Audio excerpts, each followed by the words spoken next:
feels like a fever dream that something like Rush Cyberfunk is finally out. One, because I've been waiting for this game for over 2 years.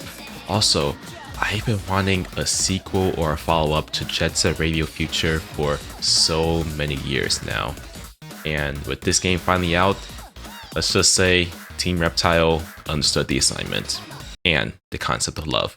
Hey, what's the word, players? Welcome to another Word of Mouth series, where this will not be a review of Rush Cyberfunk, but I played a lot of the game, and this is going to be my first impressions of what I think of the game. Spoiler alert, it's amazing. Please check it out. But a bit of backstory. The developer, Team Reptile, is known for their previous series, Lethal League, which is a unique fighting game that definitely has inspirations from Jet Set Radio. Between the character designs, art style, and with the sequel, Lethal League Blaze, the main composer of Jet Set Radio, Hideki Naganuma, actually composed a track for Lethal League Blaze, which is really cool. Earlier I mentioned Jet Set Radio, which is kind of hard to describe what Jet Set Radio and Jet Set Radio Future are for those that never played it or heard of it, outside of it being a Sega series where it's a platformer action game with an emphasis on inline skating, graffiti, hip-hop culture, all packaged with beautiful cel-shaded graphics. Fun fact that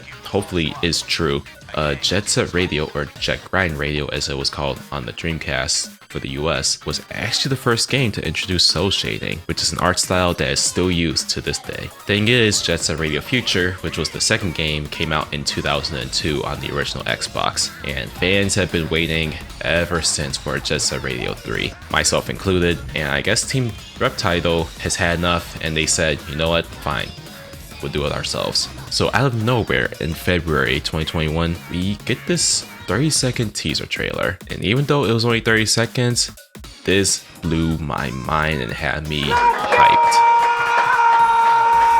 After the initial teaser, the game has been relatively quiet, where there not being a whole lot of news going on around the game, but every so often they'll drop another short trailer, and honestly it was enough to get my hype levels back up. And now here it is, the game is finally out on PC, which is how I'm playing it, Nintendo Switch, PS4, PS5, and Xbox One, Xbox Series S and X. I'll try not to make too many comparisons to Jet Set Radio.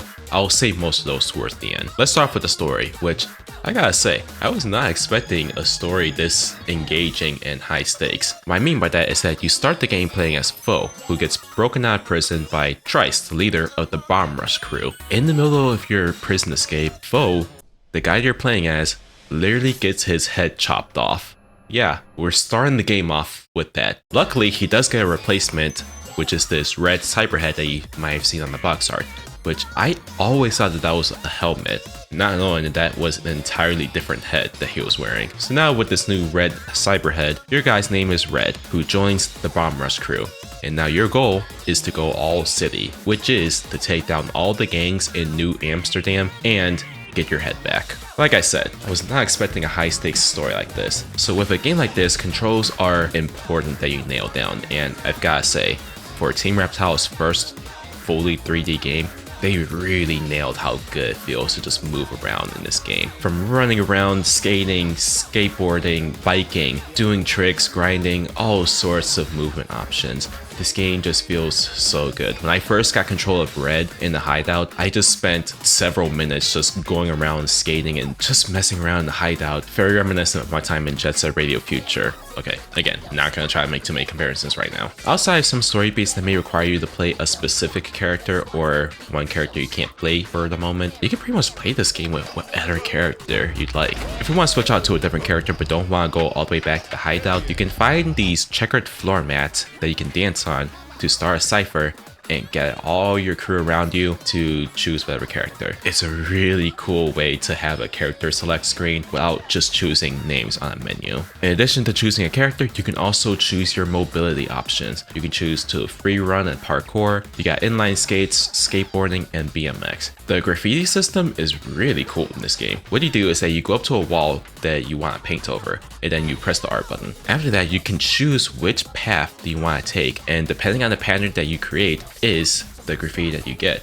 You unlock more graffiti, which gives you more paths that you can take, and I really like that this is a way to be able to choose what graffiti you want without having to be limited to maybe like 3 or so that you can have at a time. But really, it just comes down to remembering what pattern that particular graffiti uses. As you go around tagging, you may come across the police, and the police do not play in this game. They are pretty relentless, where they are constantly be on you. Kind of similar to the GTA series, there is a heat system where the more you tag and the more you take down the police, they will up the security and send more and more things after you. From these turns, they'll send out these handcuff rocket chains after you to even attack helicopters. This leads into the combat system, which admittedly is not the game's strongest suit, but I still like how the combat system is handled in this game.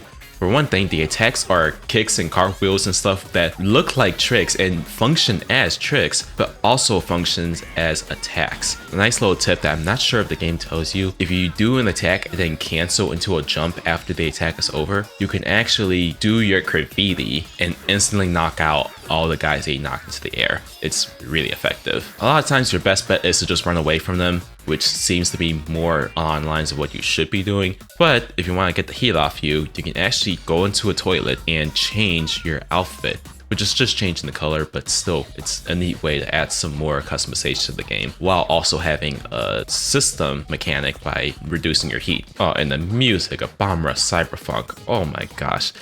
It's incredible. So Hideki Naganuma, who was the main composer of the Jet Set Radio series, is back for this game. He's not the main composer. He has 3 tracks, but they're all really good.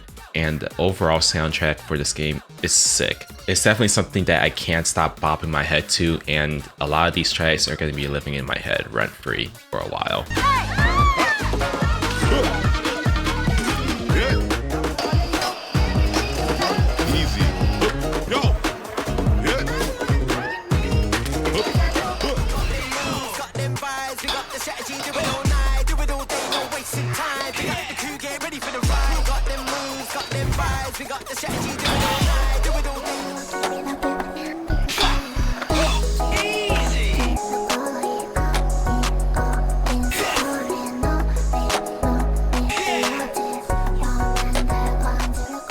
Some small things I can think of are you have a phone that you have access to. Of course, it's a flip phone. And this is a small thing, but something that I really appreciate is when you use the phone, you still have full mobility in the game. Like, you can still jump around, grind, do tricks, fight the police. You can do all sorts of stuff while using the phone, which is amazing. Because with most games, I would imagine, okay, if you have a phone or some kind of secondary menu, your mobility options will be limited. Like, maybe you can't sprint, maybe you can't jump. But no, I'm literally doing something like this while on my phone. Don't try this at home, kids. As for the Jet Set Radio comparisons, I'm not gonna have too many of them. It definitely feels like a follow-up while also doing its own thing. This indie developer managed to nail what a full company managed to do. A small touch that I like in this game is that you can find members of your crew out skating around doing tricks and stuff, and you can interact with them out in the field, and it makes it feel like you're part of a crew. It's kind of interesting how this game lays out its different areas. With Jet Set Radio, the first game, the areas are more compact, pretty small, whereas in Future, they're expanded, but it still feels segmented with an emphasis on verticality. With Rush Cyberfunk, there seems to be an emphasis on more of a wider, more open area. Not all of them, keep in mind I haven't been in the game. From what I played so far, it definitely feels more open than Jet Set Radio Future, which I'm assuming might be due to the fact that you can do manuals in the game, plus you have a boost system. So it's definitely different, but I like this approach because it really just makes it seem like there's something that you can constantly be doing. Rush Cyberfunk is super sick. Highly recommend you check it out, regardless if you are a Jet Set Radio fan or if this game just looks really cool to you. That's gonna be it for my first impressions of Rush Cyberfunk. Comment down below if you've played Jet Set Radio before, or if you're interested in playing this game, or if you have played this game, what have you thought of it so far? If you're looking for a non-denominational church, down in the description below will be a link to our church locator. If you're interested in studying the Bible, or you just want to hang out, play games or whatever, link to my Discord is also down below. Once again, thank you so much for watching, guys, and until next time, peace!